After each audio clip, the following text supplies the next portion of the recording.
But yeah, that'd be quite interesting if it was like, you know, a female presenting actress playing maybe the fake mustache. Because then you got the character then, and maybe they could take the mustache off at the end. This is fake, is what I'm saying. Yeah, it's all fake. It's a wig and a, yeah. I am Tilda Swinton, is what I'm saying. It's my greatest ever role. You get one life living in the Valley of the Kings. Motivationally speaking, you get everything you need. You get one life living in the Valley of the Kings.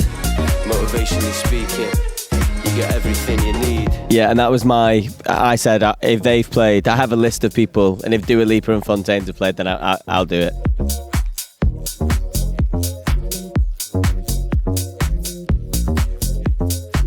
Yeah, it's always, I was just sort of saying before we started rolling how good it is for us here. Like, people seem to understand the music. We get, I don't know, we just have a lot of support here. Everyone just seems up for it every time we come. So we really like coming here. We had a we struggled to get in yesterday with the fog, and we were slightly late. But I love it here. I would like genuinely live here. Still not been to Utrecht, but I think that could be a place I could stay forever, I think. My friend used to live there, so he studied there. I don't know, it just seems like just the good people. I like the pace of life. I like the water and the bicycles. And in Manchester, it's just a lot of buses and screaming pedestrians. It is less scenic, much less scenic. But maybe that's what inspires us to write music, maybe. Maybe I'd write nothing if I lived here because it's so beautiful.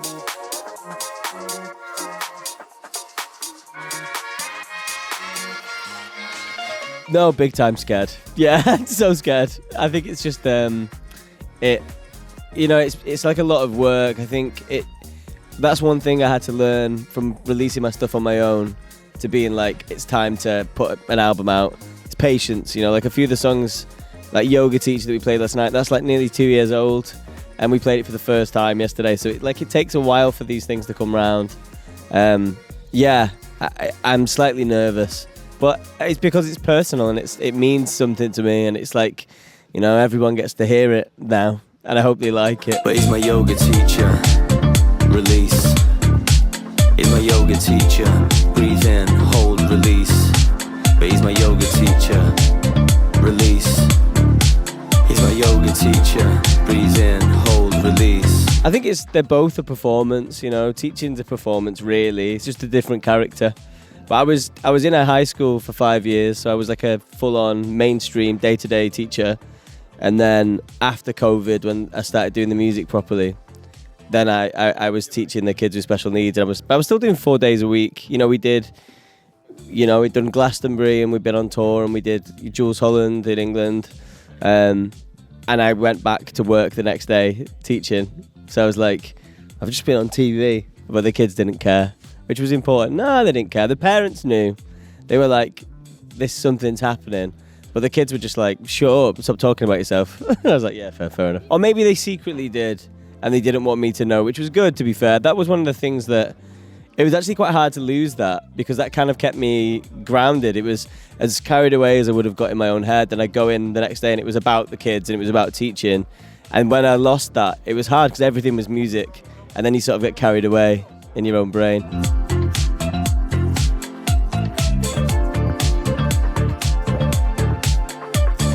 So much. I think it's so more. It's so similar. I say this a lot, but it's so similar in so many strange ways. Like, especially performing live is really similar to teaching a lesson. I think you kind of want everybody to get different things out of it. So the people who are the fans, they know the tunes and they're happy, but you kind of want, I don't know, maybe to give them a new song or whatever. And then there's people who have no idea, they've never heard any of it. So you kind of want them to feel included as well, and you want to.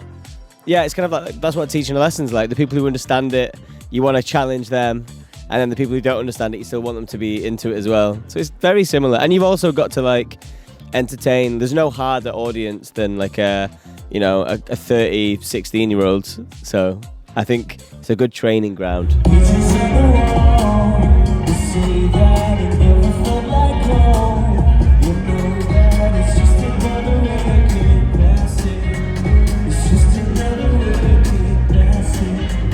I think so. I think I had to learn how to do all of this really quickly. I didn't train to be a musician. I didn't go to music college or anything. So I had to sort of jump in the deep, look at this place. I've only been doing it two years. But I think, yeah, I think after doing that, everything feels slightly easier, the performance element.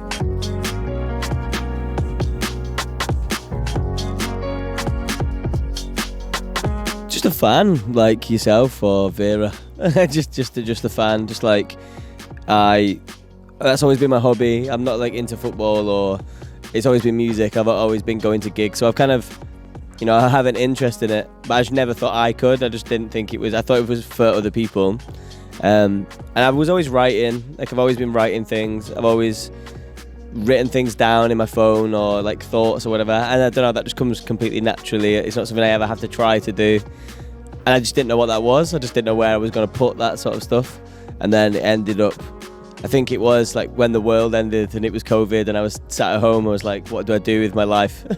I bought like a little electric piano and a synthesizer and was just sort of messing around, and then got lucky, and now I'm here. Hello.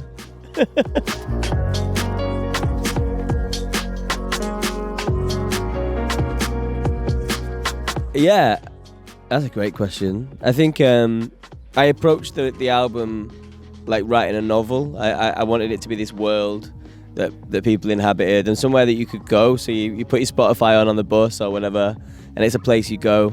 I was really keen on that, and that's like the cover's this snow globe. So it's kind of this like universe where you can go and sort of be with these people. But yeah, there's people in there. I think maybe protecting myself a little bit. So there's like a sort of Romeo and Juliet characters in there. There's the yoga teacher. And then there's like, there's these sort of mythical characters that come in and out of the story, and they're sort of mentioned in all of the different songs. But I'm in it eventually. So I become a character for 2 of the songs, which was a decision. It's kind of like breaking the fourth wall. It was kind of like, okay, I'm here now. I think once I got to the end of writing the record and it was coming together, I was all about, I still am about like sincerity, and I don't want to do anything in an ironic way. I want to be like, I mean this, and this is important. And the album was very sincere, but then I was kind of like, how can it be sincere if I'm not in it? Or if I'm not saying anything about myself, how is it I'm still hiding? So I had these 2 quite difficult personal like poems that I put in there. And then once I was in it and I'd said the things that I feel outside of the character, outside of me in a tracksuit running around, like talking about how I actually feel on a day-to-day, that it felt ready and complete. And let me hold you for a second, if only just your gaze. Tomorrow's never promised, but neither was today. And when you need a friend, I'll be there.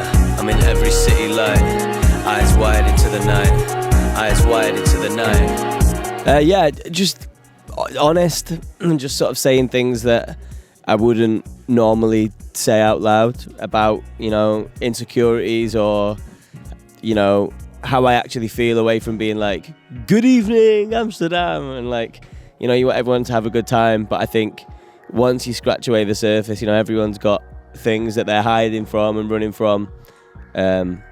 Just sort of, they just ended up on the record. I don't really know what I'm glad it's on there, but they are difficult to perform, and we've been rehearsing the new songs, and I already can sort of feel how that's going to feel challenging or different in front of an audience. I get quite emotional on stage anyway.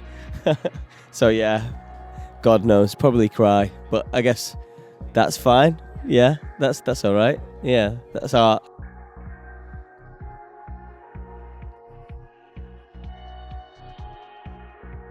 This is so very good for 9 a.m. There's a lot. I'm like, are they hiding parts? I think it's kind of like, they've all come from my brain. Oh, the yoga teacher was a real guy. He was a real guy that I went to like yoga for a few months, but then sort of span this narrative out of. So I kind of exaggerated it a little bit. But yeah, I think they're like, composites of people that I've met or people I've seen on the bus or whatever. But I think as a writer, even if you try to remove yourself from the writing, you're always in there by accident. So I think I knew I was in there by accident, and then I wanted to be like, no, these 2 are me, But yeah, it's all just they're all my imaginary friends, right? They're just about to be everybody else's imaginary friends as well. I worked out the meaning of everything. I used to get by so easy. Now I'm crumbling, and I learned how to forget it when I I watched that paper square come dancing from the ceiling, and my doubts just disappeared. Oh my God, I'm a big Robbie Williams fan. Big time. Loved it. We used to walk on to... our walk-on music used to be Millennium by Robbie Williams. We used to do that. And... yeah, I don't know how much to reveal. There's an idea of maybe going full Robbie Williams at some point on the tour, but you have to see in a few months. I'll tell you off here. But yeah, now Robbie's been a massive, you know, I think he's an entertainer, isn't he? And he's a working class guy from Stoke-on-Trent, not far from Manchester. And I think, you know, he's someone who people don't take seriously. And now maybe people do, and they've kind of realised how good these pop songs are. And maybe I feel a little bit of a kinship to that slightly. But yeah, also, I mean, Kneecap, I mean, yeah, they're the best. That film was so good. What would I do? I think I'd like to be played by like someone you wouldn't expect. Like maybe like Tilda Swinton or something playing me, you know, with a fake mustache and stuff. Something surreal. Yeah, not quite a CGI monkey, but it would be quite good to have someone that you wouldn't expect playing me, I think. Or like a child. It's a child all the way through. There you go. We'll use them. Yeah, maybe it's too close. God damn it, Robbie. But yeah, that'd be quite interesting if it was like, you know, a female presenting actress playing maybe the fake mustache. Because then you've got the character then, and maybe they could take the mustache off at the end. You know? This is fake, is what I'm saying. Yeah, it's all fake. It's a wig and yeah. I am Tilda Swinton, is what I'm saying. Yeah. It's my greatest ever role. This is why you interview people at 9 a.m. after 2 hours sleep.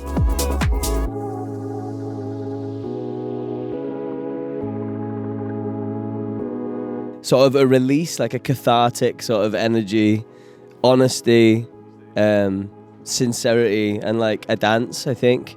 I think it should be a place where, you know, you can sort of leave everything behind for an hour and 15 minutes and come to the bubble universe and sort of stay there for a little bit. I think that's the idea. And it's always been so great here. Honestly, every time I come here, it's amazing. We've done a lot of we did Into the Great Wide Open last summer. Just like the best day of my life.